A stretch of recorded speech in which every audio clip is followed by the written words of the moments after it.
facets of BioTour is the exploration of the country. We develop our characters on the bus and our spirits by seeing the streams, the oceans, the lakes, the mountains, the deserts, and the forests of this country. And it also brings that harmonious balance of play and work, which we call plort. In early November, the two buses came together for a reunion in North Carolina. We found out that the Bluebird bus was ready to retire, in which all 13 crew members moved over to the Yellowbird bus. This is the journey of Greenbird. Our first destination was Savannah, Georgia, where we spent an afternoon just walking along the Riverwalk. Some people worked at a cafe.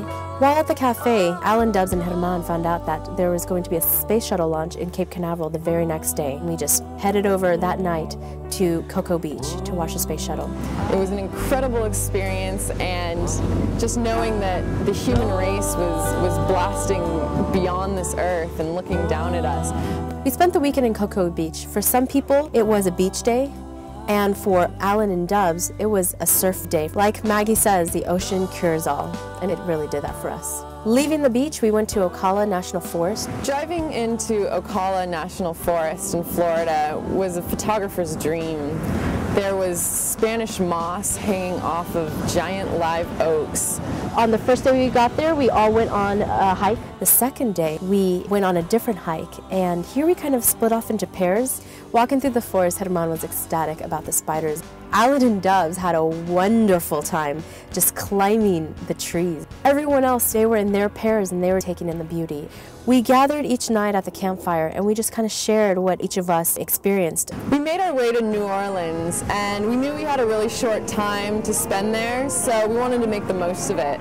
Marisol and I took off from the bus early and headed down to the French district, where we met some locals at the Café du Monde, and they told us to go to Frenchman Street where we'd find live music, and we decided to go to each cafe and bar just to listen to one or two songs of each place and get the entire experience that we could in that one night.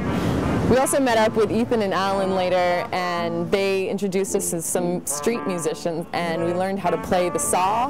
The next day, there was the annual Po' Boy Festival on Oak Street of New Orleans, and Fernando had unfortunately slept through the night before of music and fun, so he wanted to see some live music, so I went with him. Ethan and Alan took some of us to the Lower Ninth Ward, where they had volunteered the year previous. Going with Ethan and Alan, they were able to provide a perspective of the differences from the year previous. We went into a community arts village, and it was wonderful to see that people were starting to bring art back into a place that was so damaged. And it just shows that there's hope and that people are bringing in life.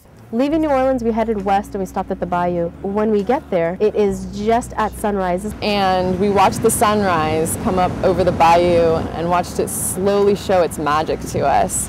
Heading out of Louisiana, we went to my hometown, Houston, Texas. And we stayed the night there and realized that the area and the time was so wonderful and so peaceful that we ended up staying a couple more nights. Because we stayed a little longer than what we had originally planned out, we ended up being with my family for Thanksgiving, and it was really refreshing for me to be able to combine my two families, my BioTour family and my family. After visiting Houston, we made our way up to the Hopi Nation for the second time on BioTour. When we arrived in northern Arizona, we parked the bus outside of a market, and while Jenny and I were cooking breakfast and Ethan was sucking grease from the dumpster in the back, Herman and Nanda were approached by two very curious Hopi youth. They were really excited to show us their sacred city, and they were so open to sharing their rituals and their culture with us, from Hopi songs to legends and stories and books. We knew walking around the village on top of the mesa that we were receiving an experience that not many people get. The profound beauty that we saw up at the Walpi made me realize why there is a base spirituality to the Hopi people. We walked away from the Hopi reservation